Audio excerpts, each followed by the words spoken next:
Aujourd'hui, nous sommes ici, et dans 8 semaines, nous atteindrons la station solstice qui marque le début de l'été. Tous les jours, le soleil semble monter un peu plus haut dans le ciel, et le jour du solstice, le soleil s'arrêtera de monter pour commencer à redescendre. En ce moment, en parcourant cette étape de notre orbite annuelle, la moitié nord de la Terre se penche tous les jours un peu plus vers le soleil. Les rayons du soleil, qui en hiver arrivaient en angle oblique, arrivent maintenant en angle plus droit. Il fait plus chaud. Le soleil est une étoile qui rayonne depuis des milliards d'années. Ce rayonnement relativement stable était nécessaire pour qu'une atmosphère se crée, que la vie naisse et se développe. Sur Terre, toute la vie dépend de la distance qui nous sépare du Soleil. Si la Terre était plus près du Soleil, comme Vénus, il ferait trop chaud. Il y fait une chaleur à faire fondre le plomb. Plus loin du Soleil, comme Saturne, il ferait trop froid. La rotation de la Terre autour de son axe contribue également à cet équilibre unique. Si la Terre tournait plus lentement, les journées rallongeraient.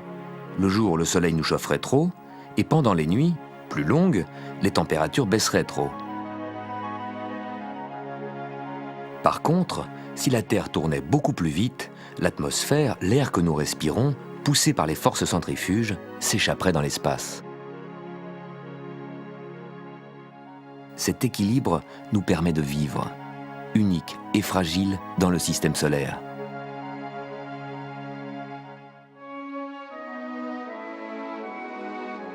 Comme chaque planète, la Terre a une orbite bien à elle, en équilibre entre les forces de gravitation qui agissent sur elle.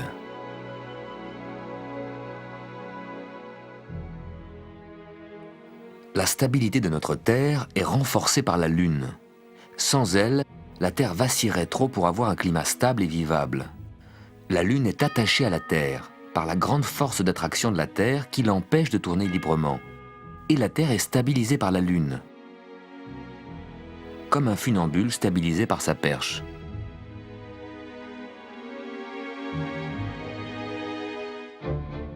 Les planètes géantes Saturne et Jupiter réduisent nos risques de collision avec astéroïdes et comètes. Jupiter, par son énorme masse, a attiré la comète Shoemaker-Levy. Si elle s'était écrasée sur la Terre, au lieu d'être captée par Jupiter, nous ne serions plus là pour le raconter.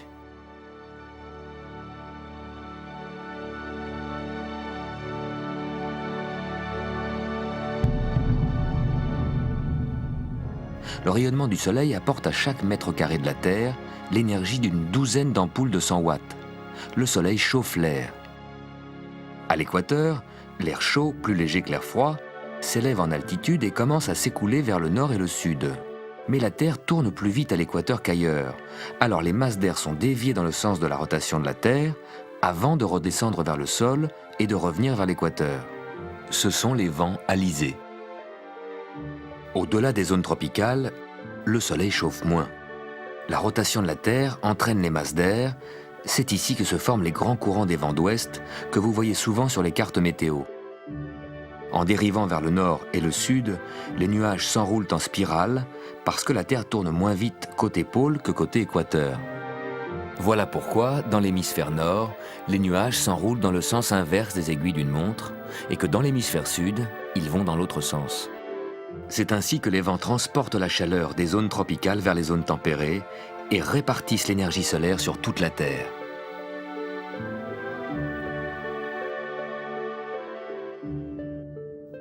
En ce moment, à cause de son axe incliné, la moitié nord de la Terre est penchée vers le Soleil et se réchauffe. C'est le printemps.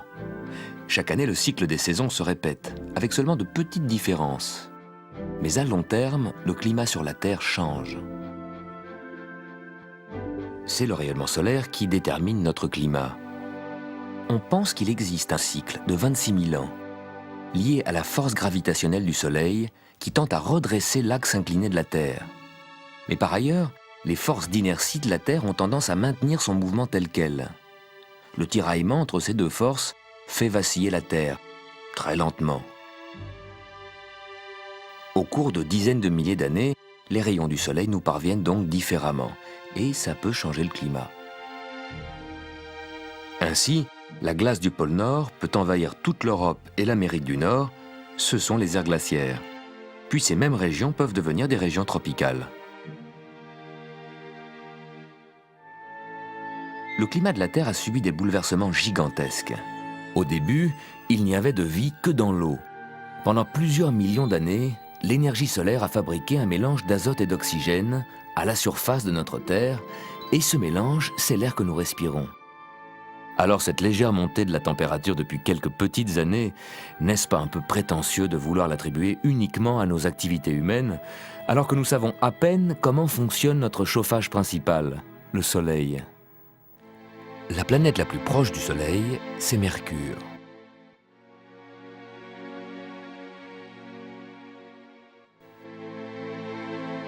Elle tourne si vite qu'elle s'aligne avec le Soleil tous les 4 mois. Et en principe, tous les 4 mois, nous devrions la voir passer devant le Soleil. Mais voilà. L'orbite de Mercure est légèrement inclinée par rapport à celle de la Terre. Et la plupart du temps, Mercure, vu de la Terre, passe un peu au-dessus ou en dessous du Soleil. Sauf en moyenne une fois tous les 7 ans, où vous verrez passer le petit Mercure devant le grand Soleil. Il y a une autre planète qui, sur son orbite, est plus rapide que nous. C'est Vénus. Chaque fois qu'elle nous rattrape, on devrait la voir passer entre nous et le Soleil. Mais l'orbite de Vénus, elle aussi, est un peu inclinée par rapport à l'orbite de la Terre. L'alignement parfait que l'on voit quand Vénus passe devant le Soleil ne se produit que 2 fois par siècle. C'est l'ordre et le désordre de l'univers. Ce qui semblait être des cercles parfaits, calés pour l'éternité, sont des ellipses qui vacillent, oscillent, se balancent.